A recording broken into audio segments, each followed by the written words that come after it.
আজকে যে বিষয়টা নিয়ে আলোচনা করব সেটা হচ্ছে অন্তর্কলজের ব্যাখ্যা। তাহলে অন্তর্কলজের ব্যাখ্যা বলতে আমরা কি বুঝি সেটা আজকে দেখব। প্রথমে আমরা অবকলন, প্রথম ক্রমের অবকলন শিখে ফেলেছি। এবার আমরা তার ব্যাখ্যা সম্পর্কে জানব। দেখো প্রথমে কিভাবে ডেরিভেটিভ এসছে, প্রথম ও দ্বিতীয় ক্রমের ডেরিভেটিভ, সেটা আজকে দেখব। দেখি, তাহলে এখানে একটা অক্ষ থাকবে, এক্স অক্ষ ওয়াই অক্ষ, দুটো অক্ষ থাকলো। এবার এদের মধ্যে একটা বক্ররেখা থাকবে, এরকম একটা বক্ররেখা y equals to F x, একটা বক্ররেখা থাকবে। তার মধ্যে এক্স পয়েন্টের জন্য একটা, আর এক্স এর বৃদ্ধি ডেল্টা এক্স এর জন্য এটা। এবার এক্স এর জন্য ওয়াই এখানে পাচ্ছি, আর এক্স প্লাস ডেল্টা এক্স এর জন্য ওয়াই প্লাস ডেল্টা ওয়াই এখানে পাচ্ছি। তাহলে এক্স এর পার্থক্যের জন্য, ক্ষুদ্র পার্থক্যের জন্য এখানে একটা ত্রিভুজ পাচ্ছি আমরা। এখানে যে ত্রিভুজটা পাচ্ছি এর দৈর্ঘ্যটা হচ্ছে ডেল্টা এক্স, আর এই পার্থক্যটা হচ্ছে ডেল্টা ওয়াই। তাহলে এখানে যে কোণটা উৎপন্ন হবে, থিটা কোণ উৎপন্ন হবে, তাহলে এর প্রবণতা তাহলে কি আসছে? প্রবণতা তাহলে আসছে delta y by delta x, তাই তো? তাহলে এটা তাহলে আমরা কি পাচ্ছি? Delta y by delta x প্রবণতা পাচ্ছি। এই প্রবণতার ক্ষেত্রে আমরা দেখব যে লিমিটিং ভ্যালু যখন নিয়ে নেব, আমরা সীমাও শিখেছি। তাহলে এর এই যে পার্থক্য, এই যে ডেল্টা ওয়াই আর ডেল্টা এক্স এর যে পার্থক্য, এটা সংখ্যা। এই যে ক্যাপিটাল ডেল্টা এক্স যেটা লেখা হচ্ছে, এটাকে কি বলা হচ্ছে? সংখ্যা বোঝাচ্ছে। আর এটাও একটা সংখ্যা বোঝাচ্ছে, দৈর্ঘ্য বা সংখ্যা বোঝাচ্ছে। এবার এদের লিমিটিং ভ্যালু নিয়ে নিলে, limit delta x tends to 0 যদি নিয়ে নিই, delta y by delta x পাচ্ছি, তাহলে এর একটা লিমিটিং ভ্যালু পাওয়া যাচ্ছে। ওই লিমিটিং ভ্যালুটাকে বলা হবে প্রথম ক্রমের অবকলন, ডিওয়াই ডিএক্স বলা হচ্ছে। তাহলে তোমরা বুঝতে পারলে যে এই যে দৈর্ঘ্যটা যে আছে ডেল্টা এক্স আর এই যে দৈর্ঘ্য ডেল্টা ওয়াই আছে, এদের অনুপাতের লিমিট নিয়ে নিলে, মানে একে যদি সীমাস্ত মানটাকে বলা হচ্ছে প্রথম ক্রমের অবকলন, ডিওয়াই ডিএক্স বলা হচ্ছে। এবার এখান থেকে আরো কিছু কনসেপ্ট, তাহলে প্রথম থেকে তোমরা অন্তর্কলজ কি করে এলো তাহলে বুঝতে পারলে। Delta limit delta x tends to 0, delta y by delta x equals to dy dx. এটা হচ্ছে তার প্রথম ক্রমের অবকলনের সূত্র। এবার আমরা দেখি এই লিমিটটাকে যখন তুলে দিব তখন কি থাকবে? Delta y by equals to delta x equals to dy dx plus epsilon পাচ্ছি। মানে একটা, এটা তো লিমিটিং ভ্যালু ছিল। মানে লিমিটিং ভ্যালু বলতে কি, আসন্ন মানে যেরকম হয় না, আসন্ন মান তোমরা আসন্ন মান শিখেছো। আসন্ন মানে কি হতো? 3.421। এর ক্ষেত্রে আসন্ন মান আমরা নিতাম কত? 3.4, 2 দশমিক স্থান পর্যন্ত। 1 দশমিক স্থান পর্যন্ত যদি হতো তাহলে এর আসন্ন মান 3.4 নেওয়া হতো। তাহলে এর ক্ষেত্রে দেখতে পাচ্ছ যে দশমিক, তাহলে 0.021কে যদি যোগ করে দিই তাহলে ইকুয়াল হয়ে যেত। তাহলে এর ক্ষেত্রে এখানে কি, এই 0.021কে তাহলে কি বলা হচ্ছে? এখানে এই এপসাইলনকে বোঝাচ্ছে। বুঝতে পারছো? তাহলে এই যে পার্থক্য, সূক্ষ্ম পার্থক্য, এখানেও এপসাইলনটাও সেই পার্থক্যের মধ্যে পড়ছে। এবার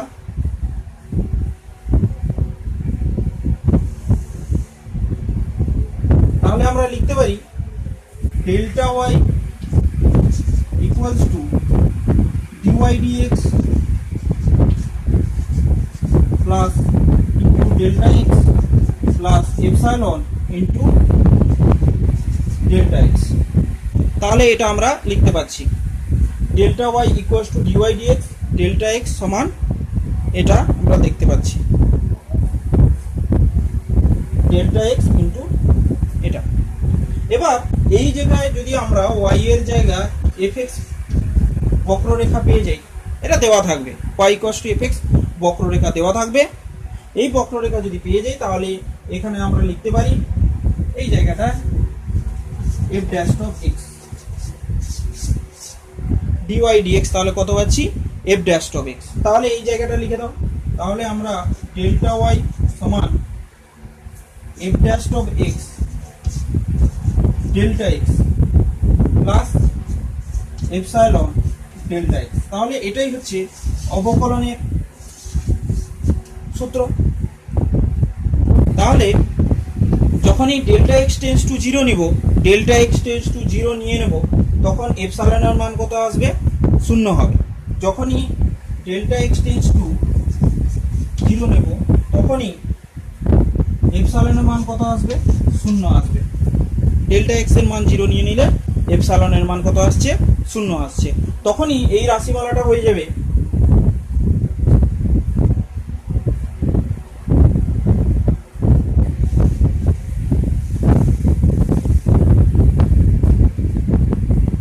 ডেল্টা ওয়াই সমান F dash of x delta x. এটা পেলাম যখন epsilon tense to zero, delta X tends to zero. Delta X tends to zero কখন হচ্ছে বলো তো? এই ছবি অনুযায়ী delta X tends to zero তখনই হবে যখন এই রেখাটাকে সরিয়ে আনবে, এই বিন্দুটাকে এখানে যত কাছাকাছি নিয়ে চলে আসবে ডেল্টা এক্স এর মান তত জিরো চলে আসবে। তাহলে ডেল্টা এক্স যদি জিরো হয় তাহলে এটা এলো। এবার ডেল্টা ওয়াই ডেল্টা এক্স, এবার এটা তো একটা সংখ্যা, এটা একটা সংখ্যা, কিন্তু এটা একটা কি হচ্ছে? একটা চলরাশির মতো। তাহলে এই ডেল্টা এক্সটাকে সরাতে গেলে কি হবে? এবার এই ডেল্টা এক্সকে সরাতে গেলে প্রথমে আমাদেরকে ভাবতে হবে ওয়াই ইকুয়ালস টু এক্স সরলরেখা। মানে যদি দুটো চলরাশি স্বাধীন হয়, স্বাধীন চলরাশি হয়, তখন আমরা ব্যবহার করি ওয়াই সমান এক্স। বুঝতে পেরেছো তো? দুটো চলরাশি যদি স্বাধীন হয়ে যায় তখন আমরা ব্যবহার করছি কি? ওয়াই ইকুয়ালস টু এক্স সরলরেখা। তখন আমরা লিখতে পারি কি? ডিওয়াই সমান এফ এক্স সমান, তাহলে আমরা কি লিখতে পাচ্ছি? ডিওয়াই, বা এখানে লিখতে পারি এফ এক্স। তাহলে আমরা লিখতে পাচ্ছি কি? F dash of x equals to 1। F dash of x এর মান কত পাচ্ছি? 1 পাচ্ছি। তখন এই এফ ড্যাশ অফ এক্স এর মান বসিয়ে দিতে হবে।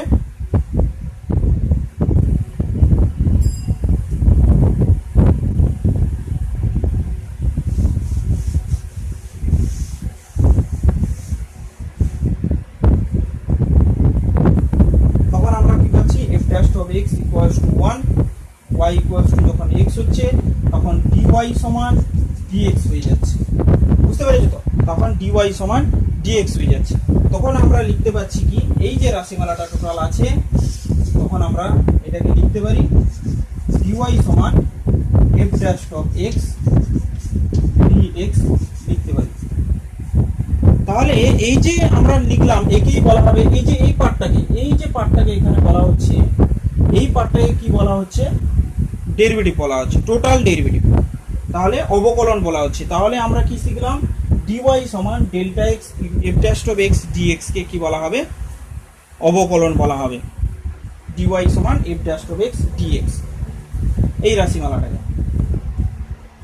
তাহলে এখান থেকে আমরা আরো একটা সূত্র শিখে নিতে পারি। তাহলে আমাদের যেটা শেষ পর্যন্ত দাঁড়ালো, আমরা যদি কোনো পুরো জিনিসটাকে যদি আবার কভার করার চেষ্টা করি, তাহলে আমরা দেখতে পাচ্ছি কি?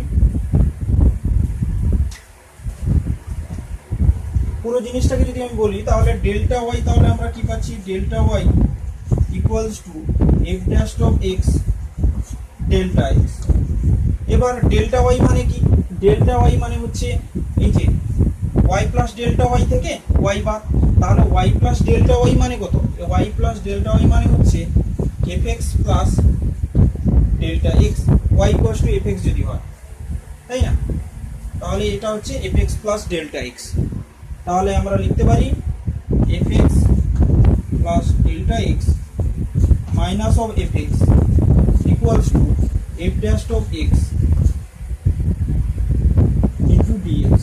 এটা ডিওয়াই যদি লিখি, DY equals to X F dash of x DX. আর এখান থেকে তাহলে এটা তোমরা বুঝতে পারলে যে ব্যাপারটা কি এলো। না হলে আরেকবার বলে দিচ্ছি, দেখো ভালো করে দেখো। আমাদের যেটা মনে রাখতে হবে,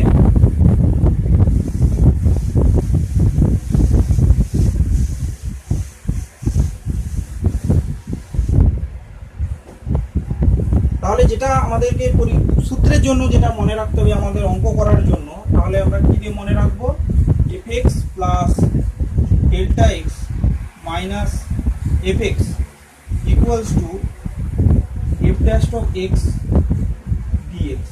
এটা তার মানে কি fx plus delta x equals two fx plus f dash of x dx। এটা পাচ্ছি dx না, এটা ডেল্টা x হবে, ডেল্টা x হবে। কারণ কি, এই যে রাশিমালা এখান থেকে পেয়েছি, delta y equals to fx f dash of x delta x, এই রাশিমালা থেকে এসছে, এই রাশিমালা থেকে এখানে এসছে। বুঝতে পেরেছো? তাহলে এই যে টোটাল যে বিষয়টা আমরা বুঝলাম, এখানে কিভাবে এলো এই যে রাশিমালাটা, এটাকে আমাকে অঙ্কের জন্য মনে রাখতে হবে। এটা আমাদেরকে অঙ্কের পারপাসে মনে রাখতে হবে। তাহলে যদি আগে থিওরি নাও বুঝতে পারো, তাহলে এইটা জিনিসটাকে মনে রাখার চেষ্টা করবে, fx plus delta x fx f dash of x delta x. আবার ছবি দিয়ে আরেকবার বলে দিচ্ছি, দেখো, যদি সেটা দিয়ে প্রথমটা না বুঝতে পারো, এটা দিয়ে বোঝার চেষ্টা করো। ধরো এরকম ছবিটা ছিল, এখানে ছিল x, এখানে ছিল x প্লাস ডেল্টা এক্স, তাহলে হচ্ছে কি এই জায়গাটা হচ্ছে কি fx, আর x প্লাস ডেল্টা এক্স এর জন্য এটা কত পাচ্ছি, fx প্লাস ডেল্টা এক্স পাচ্ছি, তাই তো। fx এর জন্য কত পাচ্ছি fx, আর x প্লাস ডেল্টা এক্স এর জন্য কত পাচ্ছি, fx প্লাস ডেল্টা এক্স পাচ্ছি। তাহলে এই যে পার্থক্য, এই যে পার্থক্য, এই যে যতটা পার্থক্য আছে, এই দৈর্ঘ্যটা কত হচ্ছে, এই দৈর্ঘ্যটা কত হচ্ছে, এই দৈর্ঘ্যটা হচ্ছে dy, তাই না। এটা কত পার্থক্য হচ্ছে dx, তাই তো। তাহলে ডেল্টা y সমান কত হচ্ছে, ডেল্টা y সমান fx plus delta x minus of fx। বুঝলে, এই যে দৈর্ঘ্যটা হচ্ছে এখান থেকে পার্থক্যটা আছে। তোমরা বলবে যে স্যার এটা তো ছোট হয়ে যাচ্ছে, এটা পার্থক্য আমরা ডেল্টা ওয়াই মানে পার্থক্য বোঝাবো, পজিটিভ হতে পারে নেগেটিভ হতে পারে। বুঝতে পেরেছো? এখানে পার্থক্য, ডেল্টা ওয়াই মানে একটা পার্থক্যকে শুধু বোঝাচ্ছে। আমি এখানে ডেল্টা ওয়াই মানে পার্থক্যকে লিখেছি, পজিটিভ নেগেটিভ নিয়ে ম্যাটার না, শুধু পার্থক্য। যেরকম ধরো 2 আর 3 পার্থক্য কত, 2 আর 3 পার্থক্য 1, আবার 3 বিযুক্ত 2 এর পার্থক্য 1, এটাও জাস্ট সেরকম। ডেল্টা ওয়াই হচ্ছে সেই পার্থক্যটাকেই বোঝাচ্ছে, পজিটিভ না, মাইনাসটাকেও বোঝাবে, প্লাস মাইনাস দুটোকেই বোঝাবে, পার্থক্যকে বোঝাবে, তাই তো। তাহলে এই যে পার্থক্য ছিল সেটাকে ডেল্টা এক্স বলা হচ্ছিল, আর এটা হচ্ছে ডেল্টা এক্স। তাহলে এটা পাওয়া গেল কত, ডেল্টা এক্স পাওয়া গেল। আর এর লিমিটিং ভ্যালুটা কত আসছিল, এফ ড্যাশ অফ এক্স, এরকম পাওয়া যাচ্ছিল লিমিটিং ভ্যালুটা। তাহলে আমরা কি পেলাম, এই যে রাশিমালাটাকে ক্যালকুলেশন করে ফেলো, fx plus delta x minus of fx equals to f dash of x delta x. বুঝতে পেরেছো? তাহলে এই রাশিমালা থেকে আশা করি বুঝতে পারছো যে আমি কিভাবে করলাম, যে delta y by delta x মানে এই যে প্রবণতার ক্ষেত্রে fx plus delta x minus of fx equals to f dash of x পেলাম। এই fx plus delta x minus of fx কে এখানে গুণ করে দিলাম, f ড্যাশ অফ x এর সঙ্গে গুণ করে দিলাম, এই যে এই রাশিমালাটাকে গুণ করে দিলাম, দিয়ে এটাকে পাশে পাঠিয়ে দেবো, দিয়ে হাই রেজাল্টটা পাবো। তাহলে fx plus delta x equals two fx plus f dash of x plus delta x, এই জিনিসটা এলো। তাহলে তোমরা দেখতে পাচ্ছ যে fx প্লাস ডেল্টা এক্স সমান fx plus f dash of x delta x পেয়েছি। তাহলে এটা জিনিসটা দেখতে পেয়েছো। তাহলে এই রাশিমালাটা এই যে লেখা আছে, এই জিনিসটাকে তোমাদেরকে মনে রাখতে হবে। এরকম একটা তোমাদেরকে অঙ্ক করে দেখানো যেতে পারে। দেখো অঙ্ক একটা, দেখো এই চ্যাপ্টারে উদাহরণ থেকে বেশি করে করাবো, কারণ উদাহরণ থেকেই বেশি আসে, আর উদাহরণের সবগুলো টাইপ গোছানো আছে, তাই আমি উদাহরণটাকে বেশি করে ফলো করব।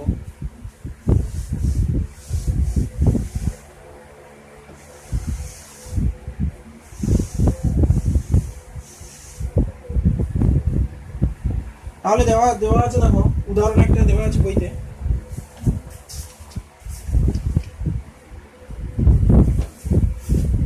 বই উদাহরণ তোমরা খুলো, উদাহরণ 4, উদাহরণ 4-এ বলা আছে পেজ নম্বর 461 আমার বইতে, 82 টু দি পাওয়ার 1/4। উদাহরণ 4-এর অঙ্কটা, অন্তর্কলজের ব্যাখ্যা উদাহরণ 4-এর অঙ্কটা করে দেখাচ্ছি, দেখো কিভাবে করতে হবে। এইরকম অঙ্ক দেওয়া থাকে, তোমাদের পরীক্ষা আসে বুঝো। তাহলে এই অঙ্কগুলো কিভাবে করব? তাহলে প্রথমত দেখো এই ফাংশনটা কত হবে, x টু দি পাওয়ার 1/4। তাহলে এই ফাংশনটা কি দেখতে পাচ্ছ, x টু দি পাওয়ার 1/4। তাহলে fx তাহলে কি হবে, fx সমান x to the power 1/4, x to the power 1/4 ধরলাম। কেন? এই যে 82 হোল টু দি পাওয়ার 1/4 আছে, এই জন্য, না হলে ধরতাম না। তাহলে 82 হোল টু দি পাওয়ার এত, তাহলে x এর মান কত ধরবো, x সমান 81। x সমান কি ধরবো, 81। কেন বলো তো 81 ধরবো? দেখো এখানে 1 4 82 মধ্যে 81 যুক্ত 1, এটা হলো 81 যুক্ত 1। এবার এই 81 যদি আমি হোল টু দি পাওয়ার 4 করে দিই, তাহলে আমি 3 পাচ্ছি না, x টু দি পাওয়ার 1/4 যখন, তাহলে কত আসছে, 3 আসছে। তাহলে এটা একটা সুবিধা আমাদের, যে কারণে আমি 81 টু দি পাওয়ার 1/4 করলাম,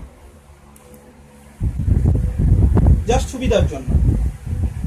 অন্য কোনো মান দিলে হবে না, তাহলে তো অঙ্ক করতে পারবে না, অসুবিধা হবে। তাহলে এখানে তাই নিলাম। এবার এখানে x এর মান কত আছে, x এর মান 81 ধরলাম। ডেল্টা x এর মান কত ধরবো, এটা x এর মান, এটাকে x ধরলাম, এটা ডেল্টা x ধরলাম। বুঝতে পেরেছো তো?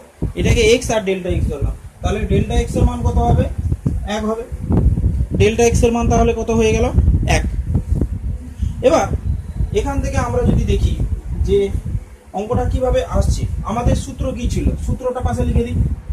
তাহলে f of x plus delta x equals to fx plus f dash of x delta x, এটা ছিল আমাদের সূত্র। তাহলে এই সূত্রের ক্ষেত্রে আমরা কি ব্যবহার করছি,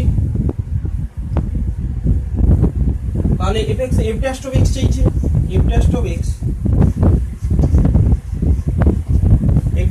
এর ক্ষেত্রে আমরা পাচ্ছি 1/4 x to the power 1/4 minus 1, তাহলে 1/4 x to the power minus 3/4, এটা রেজাল্ট আসছে, x টু দি পাওয়ার এটা রেজাল্ট আসছে।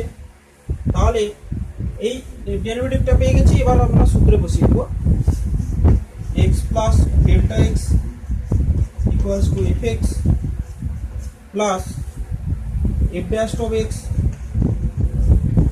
Delta x, f dash of x delta x, বা fx প্লাস ডেল্টা x সমান কত পেলাম, 82। x প্লাস ডেল্টা x, এটা তো x প্লাস ডেল্টা x, এটা x প্লাস ডেল্টা x, এটা তো x, এটা ডেল্টা x। তাহলে f 82 ইকুয়ালস টু কত পেলাম, f 81 plus f dash of 81 into delta x এর মান কত, 1। এবার এখানে 81 তাহলে কত পাবো, x এর, তাহলে 81 two the power 1/4 plus f dash of 81 তাহলে কত পাচ্ছি, 1/4 into 81 two the power minus 3/4 পেলাম। তারপর এখানে তাহলে কত আসছে, তাহলে এখানে 3 পাচ্ছি, 3, আর এখানে কত আসবে, 1/4 গুণিতক, এখানে তাহলে কত হলো, 3 টু দি পাওয়ার মাইনাস 3। তাহলে এখানে 3 যুক্ত, তাহলে 1/4 ইন্টু 3 টু দি পাওয়ার 27 দিয়ে ক্যালকুলেটরটা ইউজ করবে, দিয়ে দশমিকের মানটা বের করে দেবে। এইভাবে অঙ্কটা করবে, এখানে ক্যালকুলেটরটা ইউজ করে দশমিকের মানটা বের করে দেবে।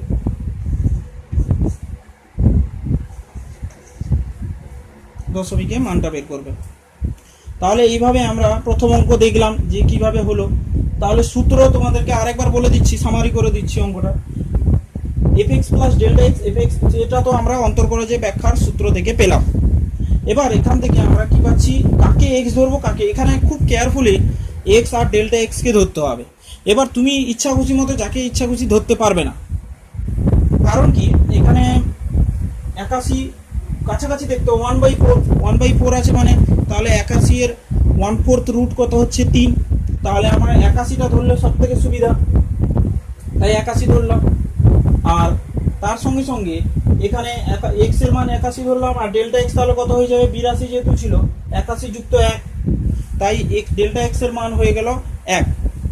এবার এফ ড্যাশ অফ এক্স এই যে ফাংশনটা ধরে নিয়েছিলাম, প্রথমে ফাংশনটাও ধরতে হবে। এখানে x to the power 1/4 function ধরেছিলাম, সেই এফ ড্যাশ অফ এক্স এর মান তাহলে কত হলো 1/4, X to the power 1/4 minus 1 এলো। এবার সেখান থেকে আমরা দেখতে পেলাম 1/4 X to the power minus 3/4। এবার এখানেও আমরা যে আমরা সূত্র ছিল F X plus delta X, এটাকে অবশ্যই লিখতে হবে। F X plus delta x equals to, তাহলে কত পাচ্ছি F X plus F dash of x delta x. এবার F X plus delta X এর জায়গায় কত লিখবো 82টাকে লিখে দেবো, এই 82টাকে এখানে লিখে দিলাম।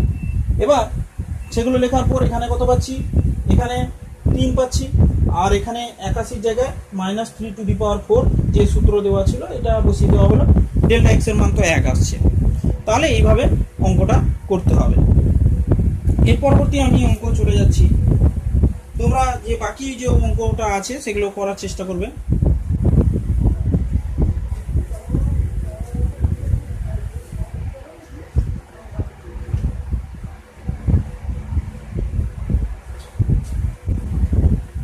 এরপর উদাহরণ 8 এর অঙ্কটা দেখো। উদাহরণ 8 বলছে, এই অঙ্কটা খুব ভালো অঙ্ক, উদাহরণ 8। এগুলো বইতে করা আছে, তোমাদের শুধু উদাহরণটা খুব ভালো করে করলে হবে। উদাহরণ 8 এর অঙ্কে বলছে যে এখানে বৃত্তের মধ্যে একটা ত্রিভুজ দিয়ে দিয়েছে। প্রথমে ছবিটা দেখো আগে,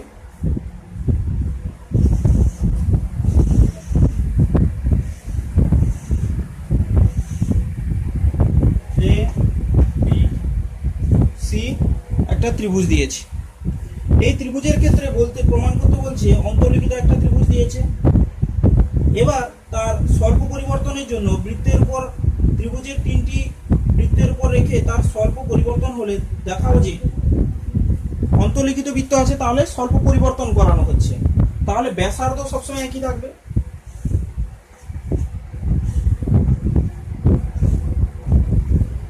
এদের ক্ষেত্রে এই বৃত্তের ক্ষেত্রে সবসময় ব্যাসার্ধ একই থাকবে। ব্যাসার্ধ যদি একই থাকে তাহলে এদের ক্ষেত্রে আমরা অঙ্ক কিভাবে করছি দেখো। তাহলে আমরা যে ত্রিভুজের ধর্মাবলী একটা সূত্র তোমাদেরকে মনে রাখতে হবে। তাহলে এখানে কি সূত্র ছিল, এ বাই বাহুর দৈর্ঘ্যগুলো, এর অপোজিটে বাহু হচ্ছে স্মল এ, বির অপোজিটে বাহু হচ্ছে স্মল বি, সি এর অপোজিটের বাহু হচ্ছে স্মল সি। তাহলে তোমাদের বলতে হবে ত্রিভুজ এবিসি এর ক্ষেত্রে এ কোণের বিপরীতে যে বাহু আছে সেটা হচ্ছে এ, তাহলে সূত্র হচ্ছে A sine A, B sine B, C sine C equals to 2r। এটা ছিল ত্রিভুজের ধর্মাবলীর যে সূত্র সেটা ছিল। তাহলে যদি কোণের পরিবর্তন হয়, তোমরা জানো কোণের যদি পরিবর্তন হয় সবসময় বাহুর দৈর্ঘ্যেরও পরিবর্তন হবে। তাহলে যদি সমানুপাতিক সম্পর্ক থাকে, কোণ পাল্টালে বাহুর দৈর্ঘ্যও পাল্টাবে, এটা ছিল কারণ। তাহলে এখানে প্রত্যেকটা অনুপাতকে যদি আমরা নিয়ে নিই, তোমরা লেখাটাকে অবশ্যই বইয়ের লেখাটাকে ফলো করবে, আমি শুধু অঙ্ককে বুঝিয়ে দিচ্ছি। এ সমান 2r sin a, তাহলে এখানে dA তাহলে কত হবে, dA যদি বাহুর দৈর্ঘ্যের পার্থক্য হয়, বাহুর দৈর্ঘ্য পার্থক্য হলে কোণেরও পার্থক্য হবে, তাহলে 2r cos of a dA। এই যে অবকলনে শিখেছিলে dAটাকে অন্তর্কলন বলা হচ্ছে। অনুরূপভাবে তাহলে দেখতে পাচ্ছ dB তাহলে কত হবে 2r cos of b dB, এটা পেলাম। তারপর DC তাহলে কত পেয়েছি, DC সমান 2r cos c DC, আর সব এখান থেকে পাচ্ছি, তাই না। a সমান sin 2a, b সমান 2r sin b, c সমান 2r sin c, এগুলো ছিল। এবার এখান থেকেই আমি ডিএ ডিবি ডিসি সবগুলো বলে ফেললাম, বের করে ফেললাম। তারপর এগুলো সবগুলোকে কি করতে হবে, কি সবগুলো ভাগ করে নেব বইতে যেরকম বলেছে, বই প্রমাণের কথা ভেবে যেরকম যেটা বলেছে সেটা এরকম টাইপের একটা অঙ্ক অনুশীলনীতে পাবে। সেখানে কেবলমাত্র দুটো বাহু চেঞ্জ হবে। এখানে যেহেতু তিনটে বাহু কোণের চেঞ্জের কথা বলা হয়েছে, তাহলে তিনটে বাহুই চেঞ্জ হবে। দেখতেই পাচ্ছ তোমাদের প্রমাণটা। তাহলে এখান থেকে আমরা ভাগ করে নিতে পারি। তাহলে এখান থেকে লিখে নিতে পারো dA by cos of a 2r dA 2r dA। আর এখান থেকে পাচ্ছি কি dB by cos b 2r dB 2r dB পাচ্ছি। আর কি পাচ্ছি, এখানে dc সমান dc d small c by cos of c equals to 2r dc। তাহলে এই রাশিমালাগুলো পাচ্ছি। এবার এগুলোর সঙ্গে আমরা যোগ করে দেব। এই যে রাশিমালাগুলো যেগুলো পাচ্ছি সেগুলো আমরা যোগ করে দেব। dA by cos of a dB by cos of b dc by cos of c, তাহলে এটা কত আসছে ইকুয়ালস টু এগুলো সবগুলো যোগফল 2r কমন নিয়ে নাও, dA plus dB plus dc পাচ্ছি। এবার 2r সমান ডিটাকে যদি আমরা কমন নিয়ে নিই a plus b plus c। এবার আমরা জানি কি কোণ, তিনটি কোণের সমষ্টি কত 180 ডিগ্রি। তাহলে সেই 180 ডিগ্রিটাকে যদি আমি লিখে রাখতে পারি তাহলে 2r g of phi, তাহলে হচ্ছে কত 2r ইন্টু 0। তাহলে আমরা জানি কি ধ্রুবক রাশির যোগফল ডেরিভেটিভ শূন্য হয়, তাহলে এই রেজাল্টটা শূন্য এলো। তাহলে এটাও খুব একটা গুরুত্বপূর্ণ একটা অঙ্ক ছিল। এখানে যে কোণগুলো ছিল সেই কোণগুলোর পরিবর্তনের জন্য এখানে বাহুগুলোরও পরিবর্তন আসবে, সেই পরিবর্তনের জন্য এখানে ডেরিভেটিভ যেখানে বসছে সেখানে অবশ্যই কি হবে, সেখানে অবশ্যই তাদের কোণেরও পরিবর্তন হবে। মানে ওটা চলরাশি, পরিবর্তনশীল চলরাশি। না হলে যেগুলো পরিবর্তনশীল চলরাশি নয় সেগুলো ডেরিভেটিভ তার 0 আসে। তাহলে এটা একটা গুরুত্বপূর্ণ অঙ্ক ছিল উচ্চ মাধ্যমিকের ক্ষেত্রে। তোমরা এটা খুব গুরুত্ব সহকারে বইয়ের ভাষা যে দেওয়া আছে সেটাকে ফলো করবে। এর পরবর্তী অঙ্ক আমি চলে যাচ্ছি। যে অঙ্কগুলো করাচ্ছি তোমাদের ওই অঙ্কগুলোই খুব ভালো করে তোমরা রেডি করবে, যেহেতু করা আছে তোমাদের ক্ষেত্রে, তাহলে আরও সুবিধা হবে। অনুশীলনী অঙ্ক পরের ক্লাসগুলোতে করাবো।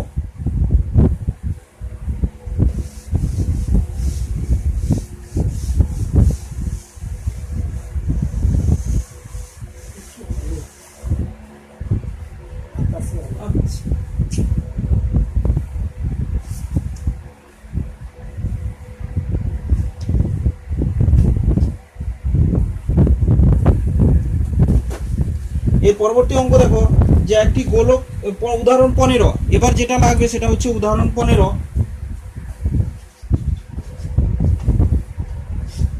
উদাহরণ 15 খুব গুরুত্বপূর্ণ একটা অঙ্ক।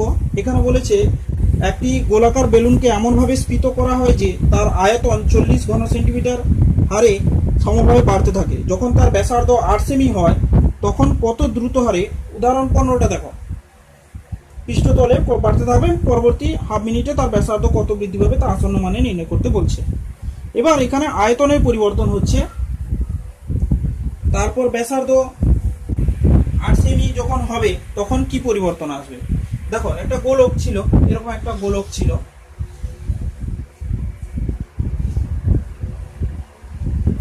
যার ব্যাসার্ধ 8 সেমি।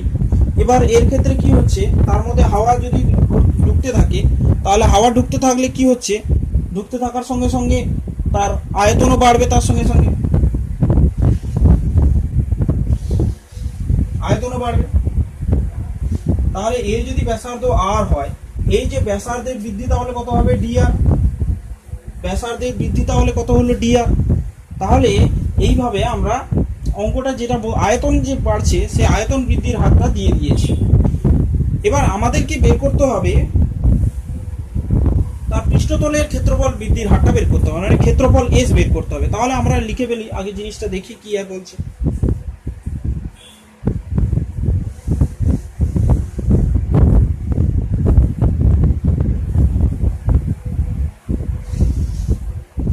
আগে গোলকটা ছিল এরকম, তারপর তার ব্যাসার্ধ আর ছিল, তারপর ব্যাসার্ধটা বৃদ্ধি পেয়েছে ডিআর বৃদ্ধি পেয়েছে, ব্যাসার্ধ ডিআর পরিমাণ বৃদ্ধি পেয়েছে।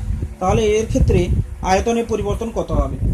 তাহলে ব্যাসার্ধ ধরে নিতে হবে কত, ব্যাসার্ধ, তাহলে ব্যাসার্ধ সমান আর, আয়তন সমান ভি, ক্ষেত্রফল সমান কত ধরছি, ক্ষেত্রফল সমান এস। তাহলে এইগুলো সব প্যারামিটারগুলো আমরা ধরে নিলাম। তাহলে ভি ক্ষেত্রে কি হবে, আমরা গোলকের আয়তনের সূত্র জানি 4/3 পাই আর কিউব, 4/3 পাই আর কিউব, ক্ষেত্রফল আমরা জানি। এবার আয়তনের সূত্র এটা।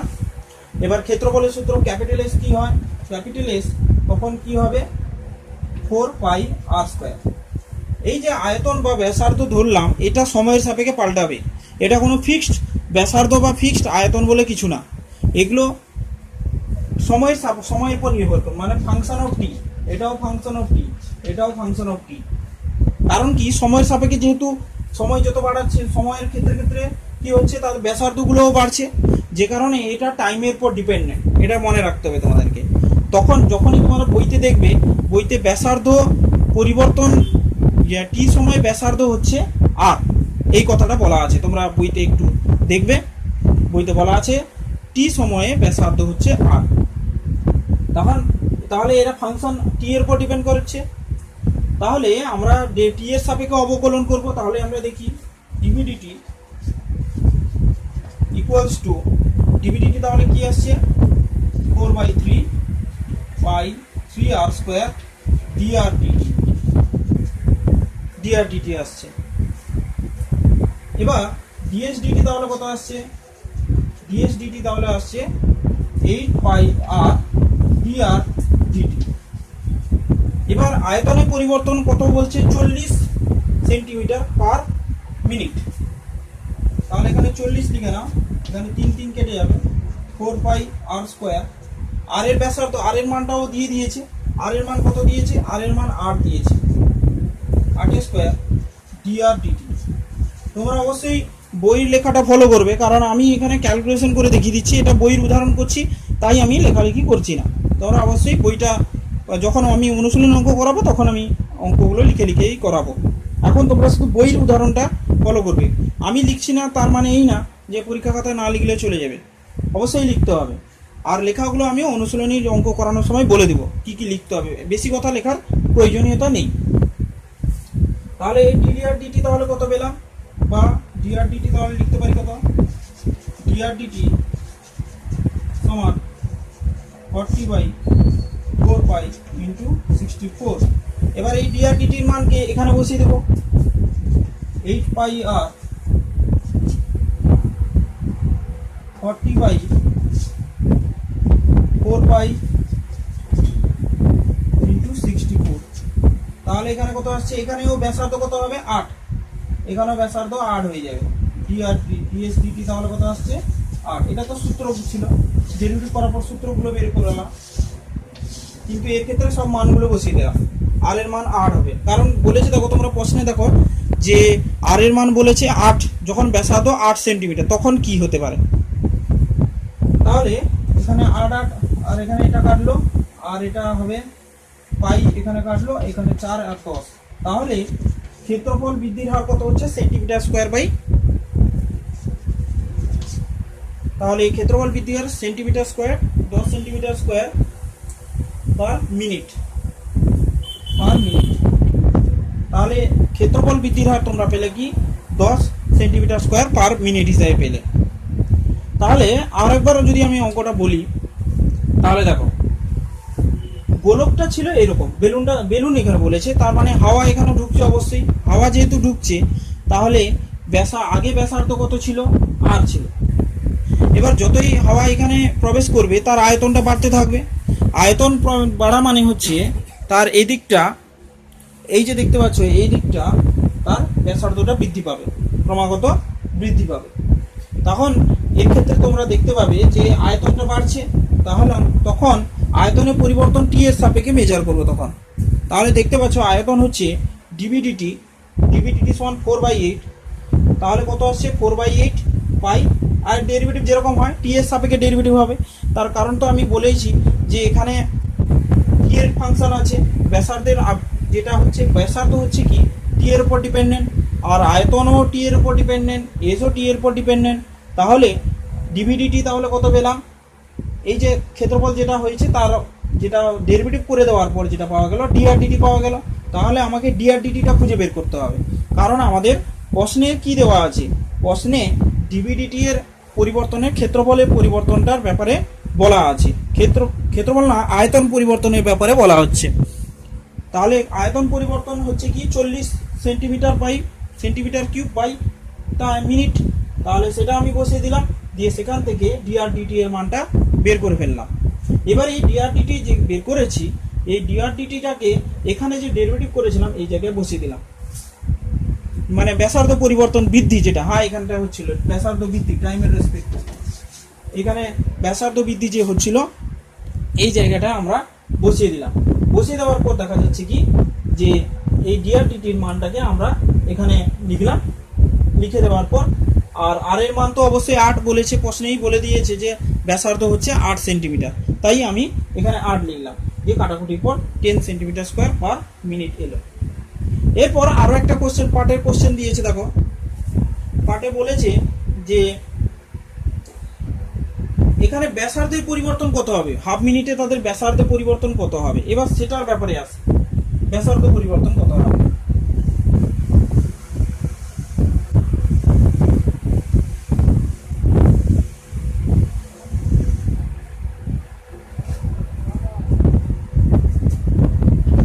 ব্যাসার্ধ পরিবর্তন মানে ডিআর, ডিআর তোমরা জানো ডিআর সমান ডিআর ডিটি ইন্টু কত আসছে dt, dr dt into dt আসছে। এবার এই ডিআর ডিটি ইন্টু ডিটি যেটা আছে, এই ডিটি এর সময়ের পার্থক্য কত, হাফ। ব্যাসার্ধ বৃদ্ধি তাহলে কত হচ্ছে ডিআর ডিটি, ওই যে ডিআর ডিটিটা আগে যেটা বের করানো হলো ওই ব্যাসার্ধ বৃদ্ধিটাকে বসিয়ে দিতে হবে, এখানে মানটা বসিয়ে দিতে হবে, আর ডিটির মানটা হাফ বসিয়ে দিতে হবে। ডিআরডিটির মানটা এক্ষুনি পেয়েছিলাম আমরা 5/32, এখানে যা ছিল সেটা বসিয়ে দাও, 5/32 পাই এটা আমাদের বেরিয়েছিল, ওইটা বসিয়ে দিলে আর হাফের মানটা লিখে দিলে, হাফের মানটা যেটা মিনিটে আমাদের সময় যেটা দেওয়া ছিল সেটা বসিয়ে দিলেই আমাদের রেজাল্টটা চলে আসবে 5/64 পাই। এবার তোমাদেরকে ক্যালকুলেটর ব্যবহার করতে হবে, পাইয়ের মান বসিয়ে এখানে ভাগ করে রেজাল্টটা বের করে দিতে হবে ডিআরডিটি। ডিআরডিটিটা আগের ক্যালকুলেশনে দেখবে আমি বের করে দিয়েছি, ওইটা বসিয়ে ক্যালকুলেটরে বসিয়ে মানটা বের করে নেবে। তাহলে এইভাবে তোমরা এই অঙ্কটা করবে। এখানে 6 থেকে 7খানা অঙ্ক, খুব গুরুত্বপূর্ণ অঙ্কগুলো আছে।